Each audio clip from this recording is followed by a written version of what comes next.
Broadcasting live from the Wellness Wonderland, you're listening to the Wellness Wonderland Radio. I'm Katie, and each week I chat with the most inspirational people on the planet on how to stay inspired in all areas of life. As you listen, feel free to tweet at me at Katie Dalebout or use the hashtag Wellness Wonderland. I'd love to hear your aha moments. So grab your headphones and listen on the go, or cuddle up with a notebook as we dive in deep with authentic conversations right here in Wonderland. Welcome back to the Wellness Wonderland Radio, everybody. I am super excited because the one and only Joe Cross is in Wonderland today. He is the man behind the wildly successful documentary film Fat, Sick, and Nearly Dead, where he chronicles a radical life change that he makes. So, I love this movie. You guys have seen me talk about it time and time again in Wonderland, but if you have been living under a rock and you haven't seen it, let me give you a brief little trailer. So it begins with Joe, who's 100 pounds overweight, loaded on prescription meds, and suffering from a debilitating autoimmune disease. And Joe is at the end of the rope here, and so doctors and conventional medicine are unable to help him long term, so he turns to the only option left, which is his body's ability to naturally heal itself. So he shows him trading in his junk food and hitting the road with a juicer and a film crew and juicing fresh fruits and vegetables for 60 days. So I'll let you watch the movie to see what happens. It's full of twists and turns and some really awesome characters that even Joe himself wasn't expecting in the film. So Joe's passion for health and self-healing is infectious. He definitely lives in his version of the Wellness Wonderland, so it's a pleasure to get to know him, and I've actually gotten to meet him twice in person, and he's completely genuine, so authentic, and I'm really, really happy to be hanging out with you today, Joe. Thanks for being here. Katie, what a beautiful, wonderful introduction, and I just want to say thank you for that. It's great to be here in the Wonderland. I love being in Wonderland. The Wellness Wonderland, what a name. Love it. Awesome, awesome. All right, so let's dive in. So everyone knows your story if they've watched the film, right? And so I want to go a little bit deeper and get right into the questions that I know people have for you, the questions that I have for you. So let's talk a little bit about juicing and the benefits of juicing when you're sustaining a healthy lifestyle. And would you recommend juice cleansing to stay at a high level of optimal health when you are just in the sustaining period? I think the answer to that is a yes, but with some caveats. I think that at the end of the day, what we're all about trying to do when we're talking about sustaining the momentum, when you've got back to some kind of balance, we need to make sure that we're getting lots of plant food into our system. I like to think of the journey of plant food is going from one big circle in the sky, which we call the sun, to little trillions of circles in our bodies, which are called the cells. And that's really the job of us when it comes to staying alive and surviving, is to work out the most efficient way to get the energy that's generated by the sun, by the soil, by the atmosphere, and by the water that is collected and basically deposited into our plants, our fruits, our vegetables, our nuts, our beans, and our seeds. And to get that into our body, whether we eat it, whether we blend it, or whether we juice it, that's our job. And so each of us are very different, and for some people, juicing is a fabulous way to amp up the volume of phytonutrients, micronutrients, zoochemicals, particular vitamins and minerals and acids and all sorts and types of different micronutrients to get them into our bodies so that our cells can function properly as they're supposed to. So, you know, if you're talking to someone who's eating a tremendous amount of plant food, Katie, and they're just really just living only on plants, then maybe for them, they're not going to get as much of a benefit from juicing, say, as somebody who's kind of a bit more in the normal range of what the average person in the Western world eats. And so it's different for everybody, but as a general rule of thumb, I think the answer to that question is a big yes.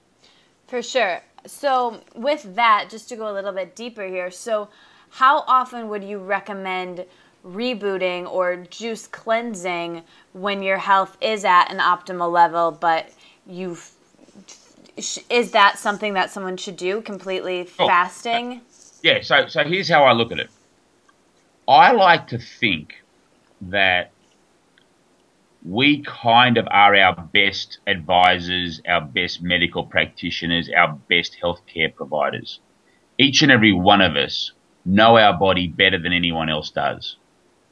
And our history on this planet, our ancestors have had this long journey and long relationship with Mother Nature, where sometimes she gave us plenty and other times she didn't give us much at all, and we had feast and famine.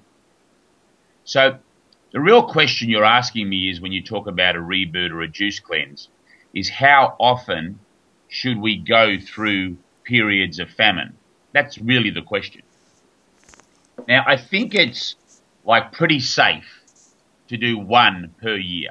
That kind of makes sense to me when you talk about one per year.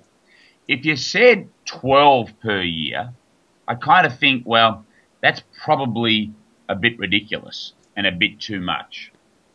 So is there somewhere between 1 and 12 that you can land on where you kind of go, here's a rule of thumb where you don't want to push beyond? You know, when I finished making the movie, I was doing 4 per year, and I found that a little bit too much. These days, I'm down to 1 every 4 months, and generally for 5, 10, 15 days maximum. And I find that works for me.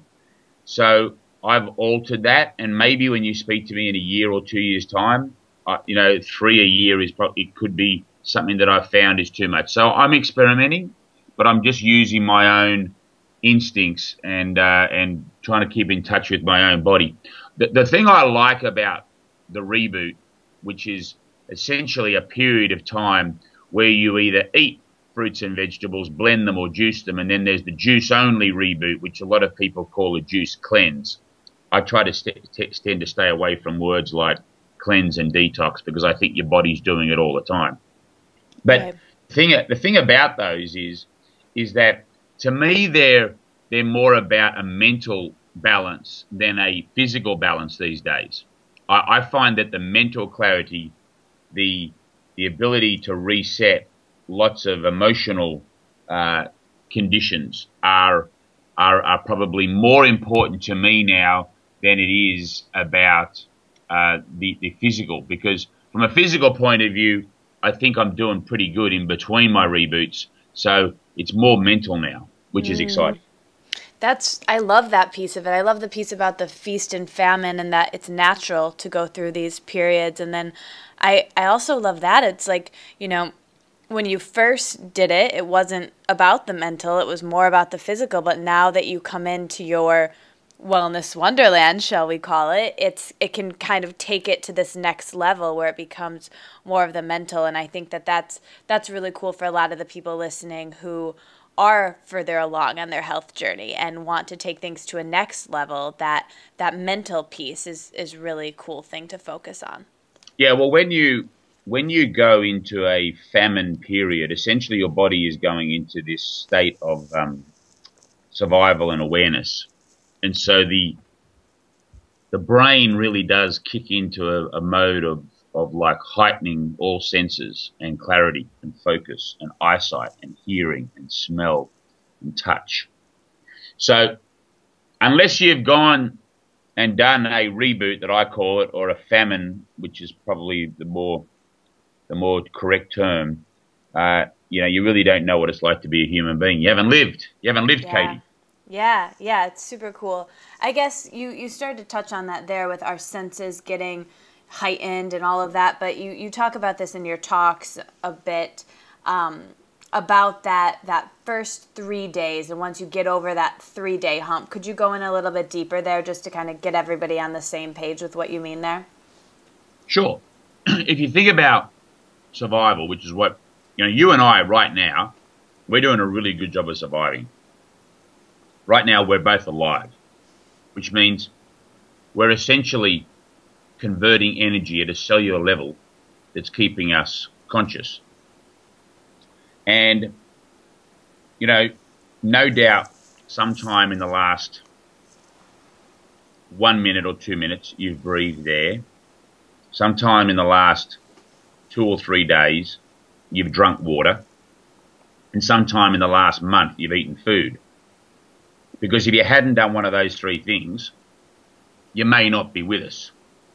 Now, some people can go a lot longer than a month, but I've met you, Katie, and I know how lean you are, so maybe a month to 2 months might be your limit. I'd actually probably give you 3 months, to be honest, because I think most people can go a lot longer without food than they know. But the reality here is that what keeps you eating, what keeps you drinking, and what keeps you breathing are instincts. And thirst, for example, is a great survival mechanism that makes us drink. If you didn't have thirst, you wouldn't drink, and you could possibly die. So we have thirst, which makes us drink, which keeps us alive. Hunger is the primary reason we eat.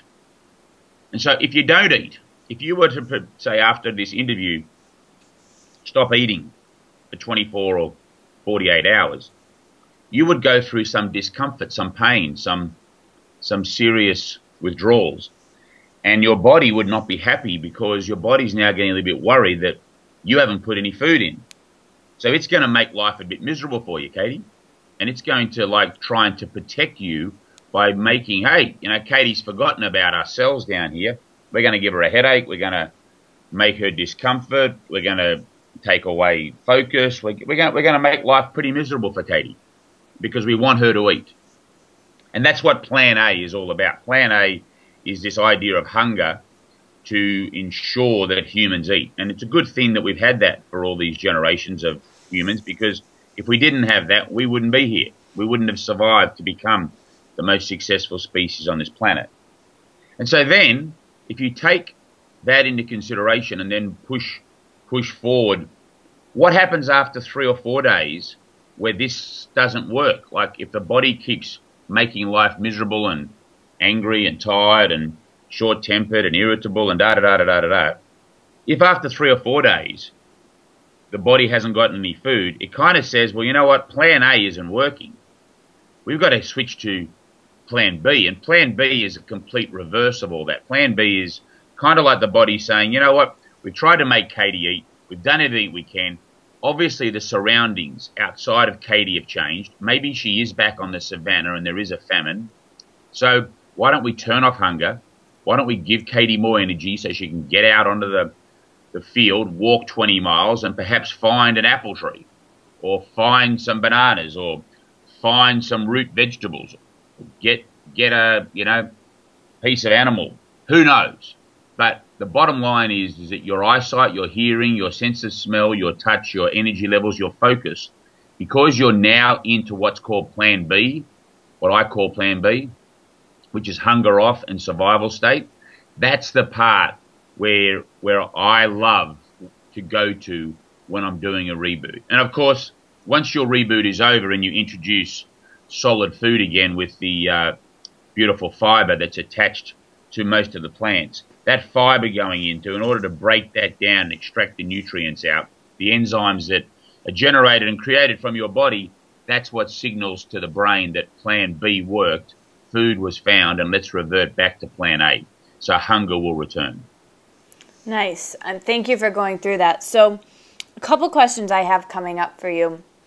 So getting over that 3-day, sometimes 4-day, right, hump of Plan A. So when Mission Control is giving you all those things that, don't feel so great, when you know you're going to do those 4 time a year juice cleanse, or not reboots, right? If you're going to do those times, how do you not psych yourself up, but what kinds of things do you plan in your days knowing that you're going to have some of those signs and signals, and how do you get yourself to do it when you know you're going to have to get through that initial hump to get to the good stuff? Yeah, so I've got a couple of tips, and I put them in my new book, which is to prepare yourself beforehand by basically weaning yourself off a lot of the processed food, a lot of the sugars, fats, salts, the caffeines, and amping up the amount of plant food in the diet. So you go through a little bit of the withdrawals from the food types first, and then it's a little bit easier once you step into the juice-only world.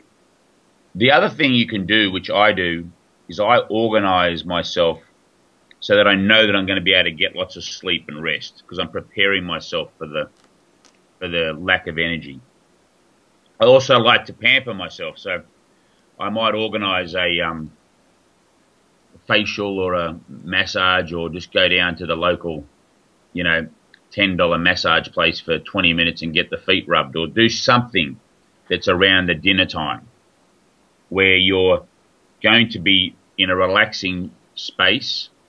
You could even go and do a yoga class or a meditation class, or do something that puts you in a position where you're not surrounded by the food or by people eating, and you're being looked after. In the summertime, I find it easier than the wintertime, not only because of the temperature change in your body, because you will feel the cold more during the reboot. But in the summertime, I find it, great to be able to just walk on the beach at sunset and go out there and just experience nature. It's also a great feeling as well. Nice. Well, that sounds lovely. It sounds very different than just talking about Plan A physically. When you kind of put in that practical how to do this in actual society, it makes it sound, oh, that's kind of nice. It's like when you're sick. I got sick recently, and I wrote a blog post about this, and it was a really awesome experience because it allowed me to, just like, when you're on a reboot, same thing, really tune into the body and say, all right, what's my body telling me? I'm going to actually listen, and it's a really great experience. So I'm glad that we went there. Yeah, no, I think it's I think what we're talking about here is being conscious. Mm-hmm. And I mean, there's a consciousness of understanding why we feel the way we feel. Yeah. Whether we're a reboot, whether we're sick, whether we're angry, whether we're happy.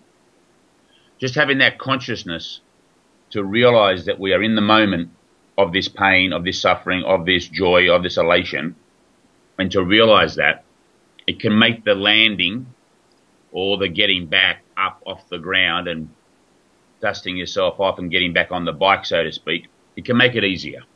Yeah.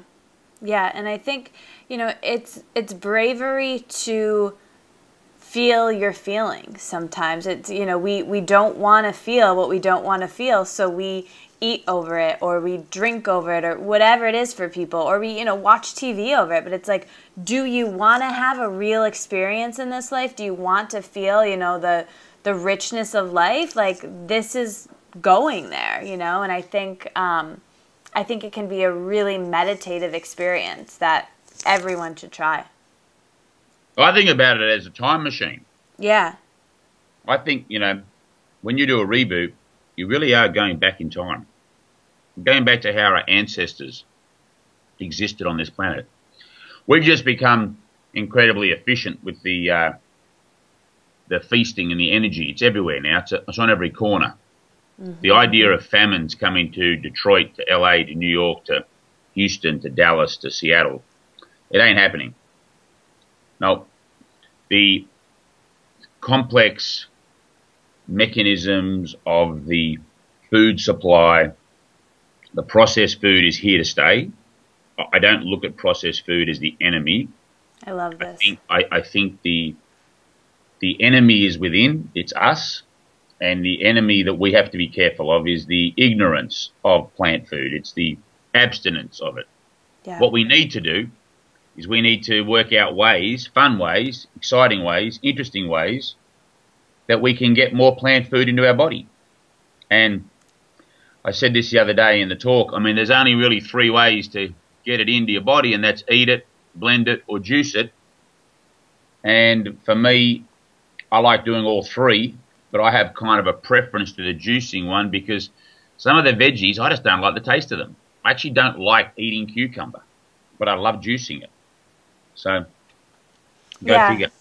It's funny. It's like surreal to be talking to you right now because, you know, when I first started this podcast, I'd actually just heard you speak in Detroit for the first time, and you started to touch on it right here, but you said something that really, really hit home for me, and I mentioned it to almost every podcast I did for at least the first like 10 or 11 episodes, but it was the fact that, you know, every time you buy something, you're voting. And you said that, you know, McDonald's could be our best friend if we all went in there and requested them to have green juice on the menu. If we all did that, it would happen, no doubt. And so could you go there a little bit and talk about that? Sure. I have a saying that people are really smart. Yeah. But crowds are dumb. And when you think about that, to me, people sort of say to me, Joe, how can you look at McDonald's and KFC and Pizza Hut and all of these national brands that we have all known? They're household names.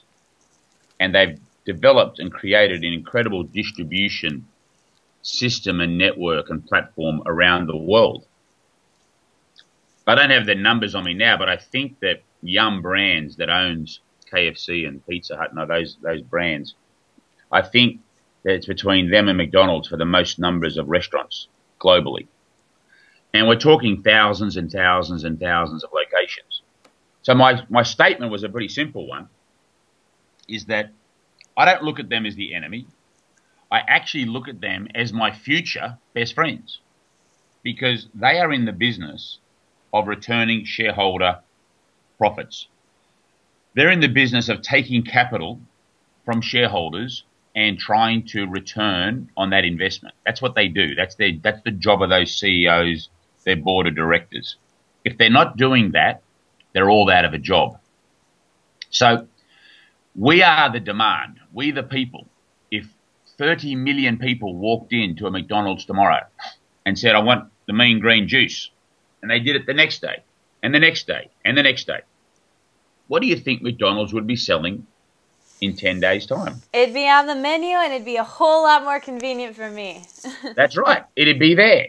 So the question really is, it's up to us to vote certain things off the menu and for us, the people, to vote other things on the menu. This country that I'm lucky enough to spend a lot of my time in is built on the basis of supply and demand on a capitalistic philosophy. Now, whether you agree with that or not, that's not the point. That's the reality. That's what it is. If you don't like it, there's always planes leaving every day for other countries. But that's how it rolls. That's how it works. Supply and demand.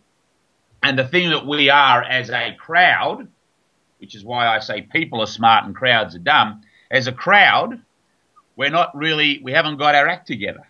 As a crowd, we're voting stuff in to stores that don't have lots of nutrition inside. They have very high in energy and very low in nutrient value when it comes to the micronutrient world, and it's very, very, very disappointing. Not for you and I, Katie. It's not disappointing to us. It's actually disappointing to the cells inside everybody's body because they're the ones that ultimately are disappointed when the processed food hits.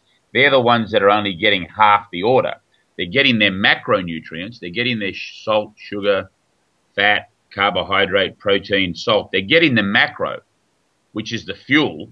They're just not getting the micro, the phytochemicals, the vitamins, the minerals, which is essentially the information that our cells need to function properly. And that's it's a big thing for people to get their head around. But once they understand that vitamin C, vitamin K is not energy. It doesn't help you run.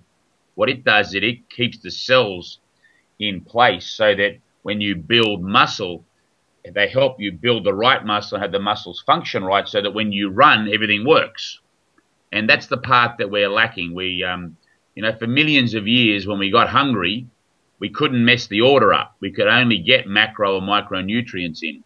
Last 50, 60 years, we can mess the order up now. We can only just live on processed food, and that's why our cells, for many, many of us, are starving, and why about 70% of us overeat, because the body's just trying to protect itself by trying to seek out and find micronutrients. Yeah, I think, first of all, I loved that about, seeing how you can take something and find the good in it, which I love. And then also, I mean, I think, you said it right there. You've said it, I think you've definitely said it in the movie, people are actually starving for these micronutrients. They're nutritionally so deficient. And then there's also, the whole other piece of the emotional side of things. And as you spoke about before, doing the reboot can really target both aspects of that. And I think that's super powerful. So I guess, I want to get back to a couple more specific questions on rebooting. So, cool. Fire away. All right. We'll bust through these questions. So last night I was, I'm actually home for the weekend and spending some time with my family. And I was telling my mom, I was like, yeah, I'm interviewing Joe tomorrow. And she was psyched. She loves the movie. It really opened her up, right? It really opened her mind. It's one thing to hear it from her daughter, but it's another thing to hear this information from you, and you present it in such an amazing way. So I asked her, what would you ask Joe Cross if you could ask him anything in the world? And she got so excited without hesitation. She said, what are the differences between men and women when it comes to rebooting? And if you have any experience or information on that. Sure. So, good question. What I have found... Thanks, Mom. Good question. First of all, most of my audience is skews female.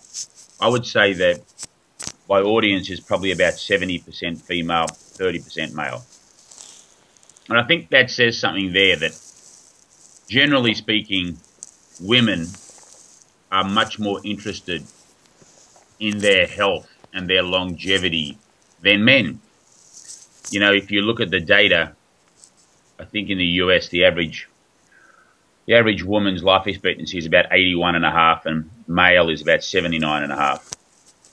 But if you're a male living by yourself and not in a relationship, it's 68, 69, which is incredible when you think about it. Yeah. It's a full 11 years younger than a male living in a committed relationship. And they think the reason for that is that when men get sick, they don't go to the doctor. But when there's someone, a loved one, looking after them, they make the appointment and they make them go. So to all those men that are listening out there, nagging works, keeps us alive longer. Now, when it comes to the actual reboot part, when you're actually doing the juicing part, I've noticed that men lose weight quicker than women. Yep. I've noticed that men will burn more fat and less muscle, whereas women will do roughly about 60% of their weight loss is generally considered as fat, and 40% is muscle, whereas men it's about 70% fat, 30% muscle. I've observed that. I've observed, though, that women tend to be able to do this better in groups, which gives them a chance of success more. Men tend to sort of do it on their own or with one other, whereas women are much more suited to the group, which I think is great.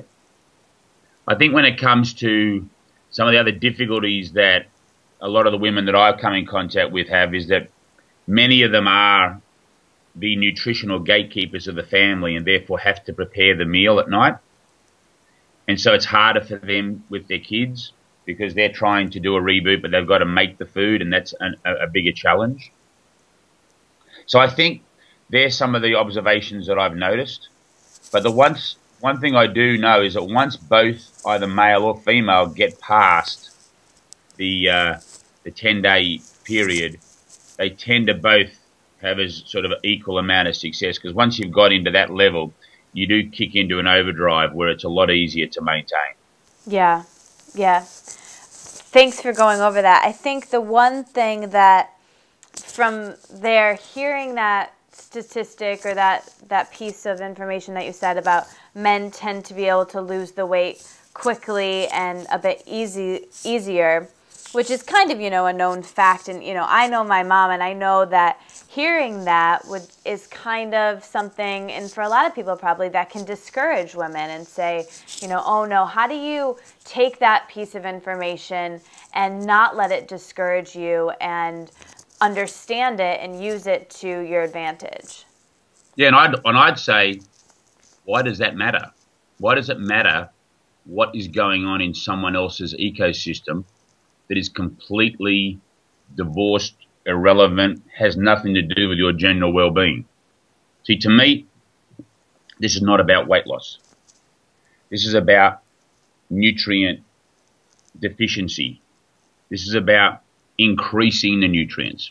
I think that anyone who attempts a reboot and it's all about weight loss, I don't know if they're going to be as successful as those people who go into it saying, I really want to get my body as healthy and strong as I possibly can. Yes. So yeah.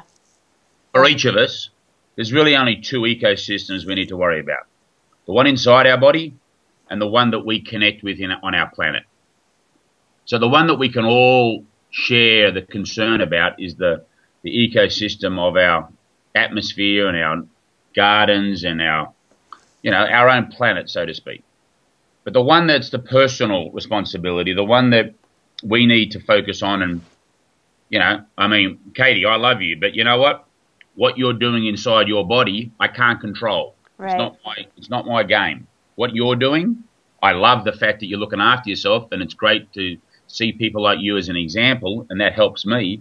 But at the end of the day, the circle of my influence and the circle of my concern does not intersect at what you're doing in your body. It intersects at what I'm doing on mine. And so for me, and for people like your mum, and for anyone else out there, I think it's about an internal look at themselves and to imagine that their trillions and trillions of cells are staring up at them with big brown eyes, big blue eyes, saying, please, please give me some micronutrients. And, once you give those micronutrients to the cells, they get all excited, they do cartwheels, they all start doing push-ups, they start getting their mojo back, and happy cells means a happy self. Yeah, so good. Honestly, the analogy that you give about, our mind being up in mission control and controlling our bodies, it was really a big shift for me. And I think I love what you said there, just letting go of comparison, in general life. Comparison is the thief of joy. So I think, when it comes to anything that you're doing, that's just a good principle. Couldn't agree more. Yeah. Love that. Comparison, the thief of joy. Yeah, it's a good one. I like that. So now I want to get personal with you a bit and find out about the Joe behind Joe Cross, who's up in your mission control, I guess. So, all right, I want to know, can you talk a little bit about life since the movie came out and some of the best stories and things that have happened kind of, in your life since that? So, my life has changed. I think it's changed in two ways. First of all, I don't get sick, so that's a huge plus. To go from taking lots of medication, no matter how good my day was or how bad it was, every morning and every night, to now not having to take pills, to being, I'm 47, soon to be 48, and I feel better, I look better, I'm stronger. I know I'm healthier than I was when I was 38, and I like that. And, I have aspirations and dreams of being in better shape when I'm 58 than I am now. Because I've still got work to do. I'm not perfect. So, and I look at myself as a work in progress. So that's the aspect of the internal happiness and joy that what I'm doing is working. And so I do celebrate that a lot, the fact that I'm not taking meds. So that's a big part of my happiness, because for so long it contributed to my unhappiness. Yeah. Then on the other side of the coin, I have to remember, like, that when I'm walking through airports and I'm talking on my phone, that people now are coming up to me, random strangers, and instead of like in the old days where people come and ask directions, they're now coming up and asking for a photo. And I have to stop and like think, because I forget that I'm now somebody that people would know. You know what I mean? It's kind of weird because I don't think about it a lot. So that's kind of funny when that happens, and I have to remind myself. Equally, there's a certain responsibility that comes with that. So I'm really conscious of being polite and not showing frustration in public. Like sometimes I can get frustrated in long lines, you know, at the airport when people are taking too long to unpack their luggage or something to put onto the security belt, you know, and I huff and puff. I've now got to calm down because, you know, that might be someone who saw the movie and is inspired and that, and here am I getting all frustrated about 10 seconds worth of, you know, time. So I find it's helped me in that way, just in general life, just to be a little bit calmer and not, you know, stop and smell the roses. Yeah. I think that people talk about the fact that I inspire people, and that may be true, but I think what people don't realize is that they inspire me. That to wake up in the morning and have my Twitter feed, my Facebook messages. I mean, I get hundreds of messages a day from all over the world because, you know, at least 5,000 or 10,000 people watch this movie every day anywhere in the world. So cool. You know, that's a lot of people. Yeah. And so when you think about that, you just get like 1% writing an email. That's like 50 to 100 people, and I'm getting that a day. And you know, it takes a lot of work to catch up. I read most of them. I mean, I'm pretty good at reading all of them. I just can't respond to all of them. But I hear a lot of pain. I hear a lot of joy, and I'm blessed to be on this side of the table. I just actually wish that people could just spend a day in my shoes just to see what can be done on the other side and how it feels, because there's no greater way to learn than to teach, I reckon. Yeah, absolutely. That I love that, and I couldn't agree more. And you know, I have to say, just so people really understand, you know, I've had the privilege of getting to talk to you, and you are a public figure. You are so well known. You know, I'm all nervous to talk to you because I look up to you so much, and then here you are, and you know, we get on the phone and you're asking all about me, and you're just such a down to earth, kind person, and I think that that wasn't a shock to me, and it's not going to be a shock to anyone listening to this, but you know, it really does go a long way for people to hear that, to say, you know, these people that they look up to not only are just as amazing and kind and genuinely down-to-earth people, but also, you know, you're a human, and you do get frustrated in the airport line, and you travel a lot, and you check yourself, and you go on. And I think, you know, that relatability that you have is so magnetizing to all the people that you communicate with. Oh, thank you, Katie. I appreciate that. Yeah. I think at the end of the day, I think that I'm lucky in that I'm not a skinny doctor on TV that's always been skinny. I'm not a skinny chef from other parts of the world that, you know, come over and tell people what to do. Right. And do. I'm actually somebody that has been, you know, 320 pounds. I'm someone who's been on medication every day. I've been fat. I've been sick. I actually understand what it's like to be in that position. I understand what it's like every day to want to eat 10 bars of chocolate, to want to have 2 hamburgers for breakfast, for lunch, and for dinner. You know, I understand it. I sympathize with it. And as I said, some days are better than others for me. Some days I'm really, really good. Other days it gets the better of me. But I don't beat myself up. I say, well, you know what?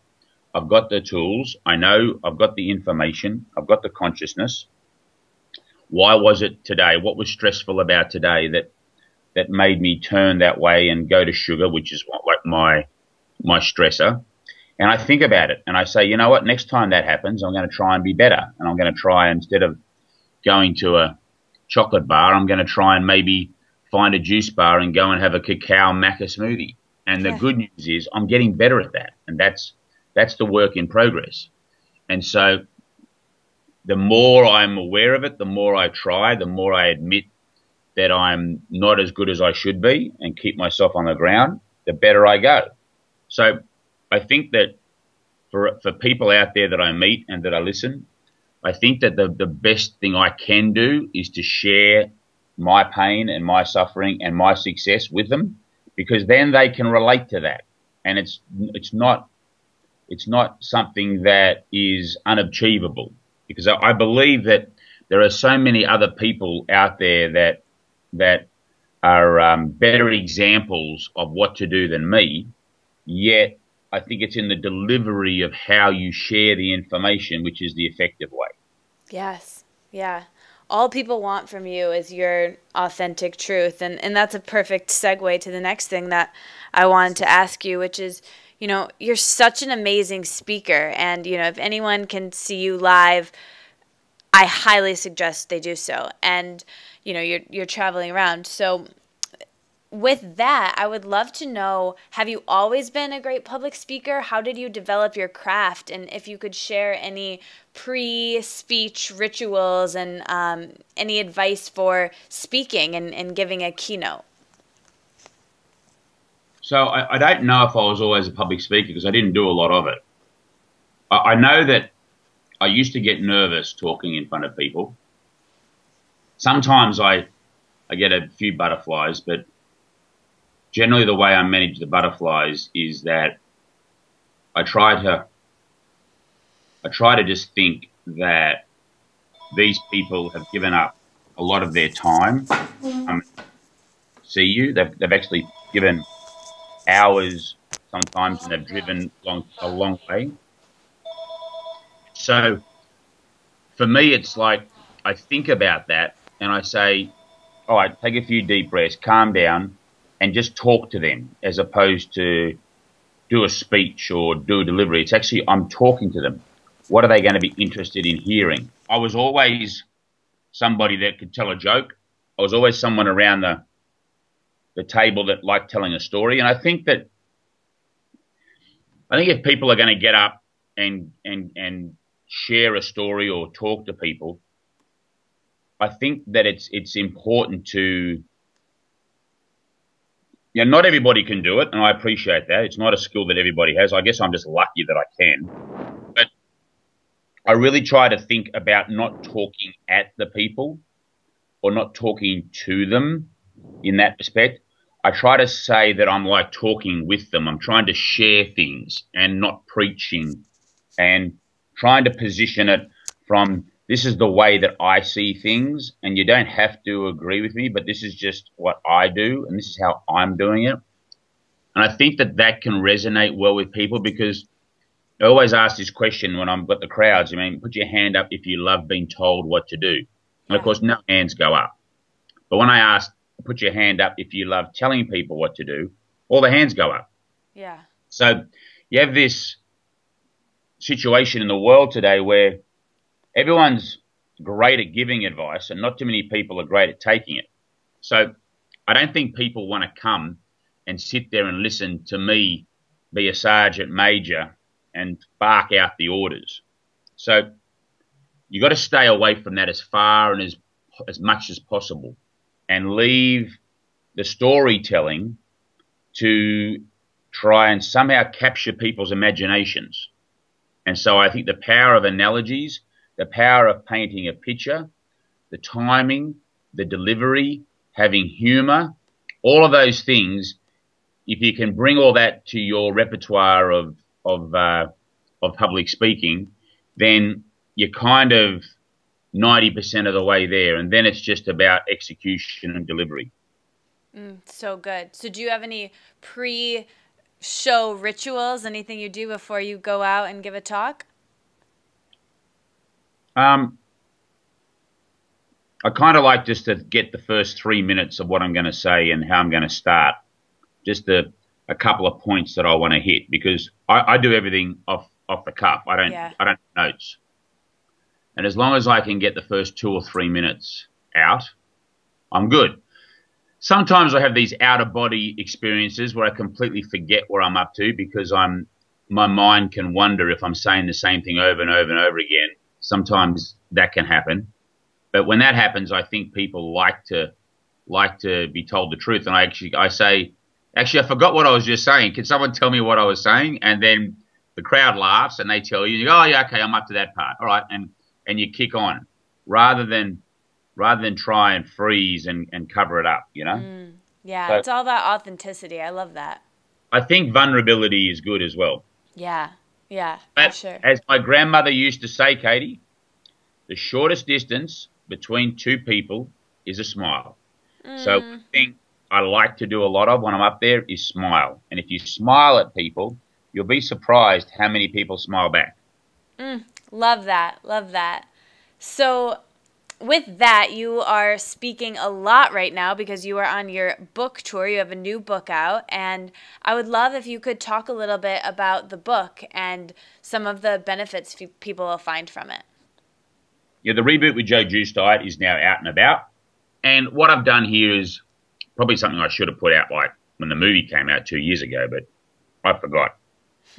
I was busy. It's a big job, yeah. And what this does is this, at the moment, all the information I have today on how to prepare, why, what to do, how to come off, the recipes, the plans, I've put it as much in there as I possibly can. It's the A to Z of what to do, how to do it, why to do it. And it seems to be doing well. I mean, we've sold a bunch. Lots of crowds are turning up. People are, because of the power of social media, of course, if people don't like it, they'll let you know. And the good news is I'm getting lots of good feedback, so I'm excited about that. And I'm already looking towards the next one now, because that's what happens when you get one done. You can't stop. You've got to keep going. Just like a new movie coming out in September. You got to feed the audience. You got to give the people what they want. Yeah, exactly. Yeah. Right now they're voting for it, and I'm honoured and blessed and humbled. So I've got to produce more content, and that's what I'm working on. Amazing. Well, I can't wait for everything that you produce. So let's wrap up with some quick-fire questions. You up for it? You bet. All right, here we go. So just say like the first thing that comes to your mind. Some are longer, some are shorter. So favorite color? Blue. Favorite place you've ever traveled to? Tahiti. Favorite day of the week? Friday. Favorite hour of the day? 11 p.m. Favorite juice blend you've ever had or made? Has to be the Mean Green. Cucumber, celery, ginger, lemon, apple, and kale. Yum. Favorite veggie? To eat, I guess. Eggplant. Favorite fruit? Pear. Favorite on-the-go snack? Truthfully, chocolate. What is the best meal you've eaten recently? There's a lovely little sushi place in Los Angeles that when I was here a week ago, I went across by myself. It's called Kiri La, and I got the chef, the sushi chef. It was a lunchtime meal. I said, just give me 12 pieces of sushi that are your best, that whatever you want. And so I had 12 pieces of sushi that were just to die for. Nice. Were they all different? Oh, yeah, everyone was different. Oh, super. That's fun. I didn't know what was coming, so that was more exciting. Yeah, for sure. Taste buds were dancing. Right on. So, do you tend to be more introverted or extroverted by nature, even though you're a public figure? More extroverted. Nice. Where would you like to see the world in terms of holistic health and wellness and food and our food system in, say, 10 years? Well, I know it's going to be different, and I am optimistic. I guess that I'd like to see it further along from where I actually see it. But I think that these things take time, and so I'm patient. I think that I think if you had to sort of put it down into a quick, short bite answer, I'd say that I would like people, the consciousness of the Western world in 10 years' time, to really be looking back and sort of saying, wow, how did we put these commercials on Saturday mornings when cartoons were on 10, 15, 20 years ago to kids? How did we let that happen? I'd like that kind of a thinking to be happening in 10 years. Yes. Yeah, I love that so much. It's funny. Another guest we had on the show, Sean Stevenson, said, you know, I hope when you're looking back at bagels, people are going to be like, you know, you're going to need a license to buy that stuff. And it's going to be like, hey, man, you got that bagel? And I think that's just so funny. It's some of these things that are just so mainstream are really so damaging for our health. And a lot of people don't even know. So love that answer. So for you, if you could have any superhero power for a day, what would you have? Invisible. Nice. What is the best lesson you've learned recently? The truth will set you free. Nice. What is your favorite movie? My favorite movie. I would say that if I had to pin it down to one, I'd say The Shawshank Redemption. Nice. Well, mine is Fat, Sick, and Nearly Dead. That's very kind of you, Katie. Favorite book? Favorite book? That kind of changes with me, but I guess I love Vince Flynn. He writes about a fictitious character called Mitch Rapp, and Mitch Rapp is works for the CIA, and he's out to get the bad guys, and I like those kind of books. So I'll for the moment, I'll say anything written by Vince Flynn, and sadly, he was my age and he passed away last year of cancer. So I read the books these days, I kind of just think about his words coming through, and being my age and dying of cancer, it kind of brings it home. So I'd say at the moment, anything Vince Flynn. Yeah, that's a great story. So what are you doing in your life that you are scared of, but you're doing anyways? How are you challenging yourself? What am I doing that I'm scared of?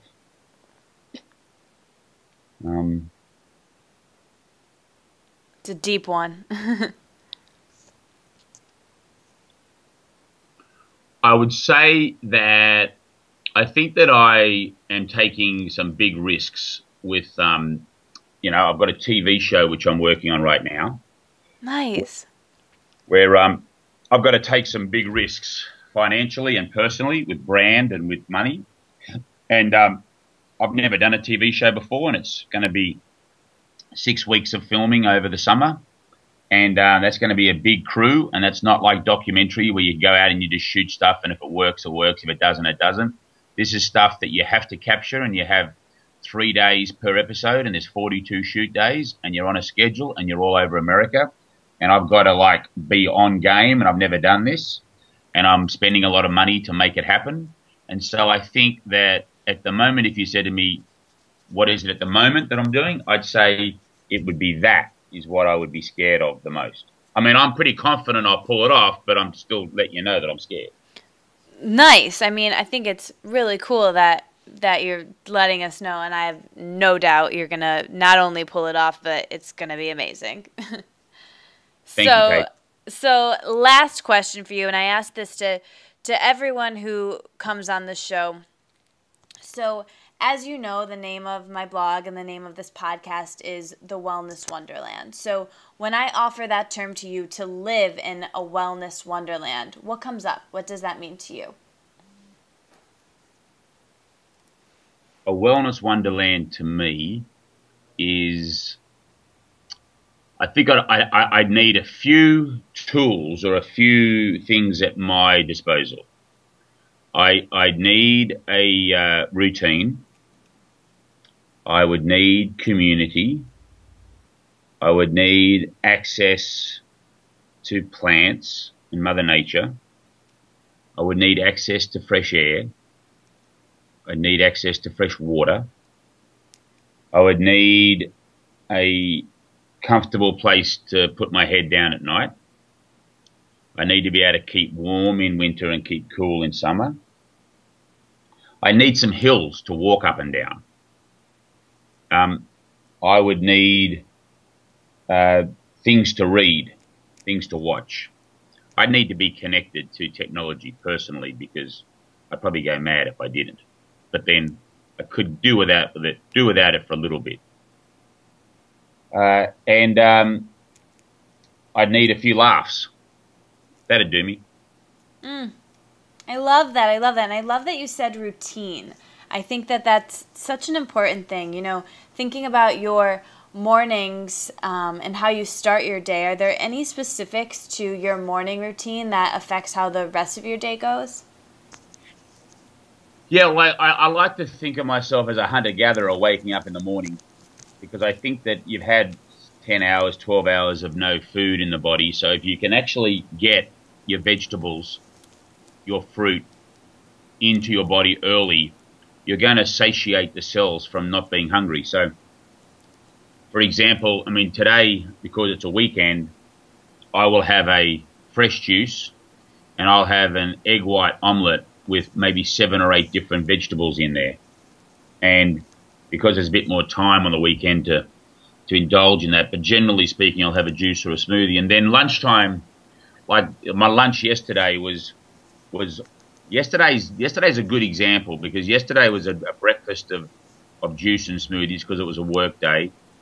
I had a lunch of a smoothie, a juice, and I had just plant-based beans and avocado and some seeds and some veggies. I went to a vegan cafe in LA that I know very well. And then in the evening time, I had a green salad with some grilled chicken. So yesterday was one of those days where it's the perfect day for me, where I had everything that I wanted to have, like I was a hunter-gatherer in the morning and in the lunchtime, and then in the evening I was able to have some, animal product for my protein that I wanted to get from animal. Now today, because it's a weekend, I'm having the omelette with vegetables, and then I will go and have a similar lunch meal. Then tonight I've got a birthday party here in LA, so I don't even know what's going to be served there, but I'll just do my best. And if it's one of those nights, I might even have a ginger ale tonight because it's like a celebration night. So that would be an example where I might have a soft drink. I don't drink alcohol, but that would be like a special occasion. So, but I'm saving up my chocolate ice cream day for next Tuesday when I'm in London. Yeah, you talked about that. Yeah, there's a great ice cream bar. So the last time I had ice cream was about 3 weeks ago, and I'll have some next week, and that'll be an exciting moment to go and have it. So I'll enjoy it then. Nice. I love, we touched on this at the beginning, but just to bring it all full circle, I think, that was such a great little glimpse into your life and the way that you live. And it's not about deprivation at all. It's about living to the fullest. And it's about not denying things, but actually feeling things and feeling your feelings, but also enjoying and not just enjoying things to not have to feel your feelings. And I think that that's an amazing takeaway, like so many of the things you said. So thank you so much, Joe. And will you just let everyone know, we'll have all the links in the show notes, but where people can find you and your book? Sure. The best place to find me is at rebootwithjoe.com. And at rebootwithjoe.com, you can click on the Twitter or the Facebook or everything else that's there. Find me that way. And my book, well, it's in Barnes & Noble. It's in Amazon, or on Amazon, I should say. If you're listening to this in Canada, it's in Chapters and Amazon. If you're listening in the UK, it's in lots of bookstores there. And in Australia, it's in Dymocks and Big W and, yeah. Everywhere. We're trying to be everywhere. I go to Germany next week, launching the movie in Germany. I'm speaking the Deutsch because we've got it subtitled. So that's going to be exciting to watch the movie in full subtitle. And not subtitle. Wunderbar. Dubbed, actually. So that'll be fun. Yeah, wunderbar. Well, this has been a blast. I'm so psyched that you came and hung out in Wonderland as you're touring the world, and I'm so grateful to you for all of the work that you're doing in this world. So thank you so much. Thank you, Katie. It's been wonderful.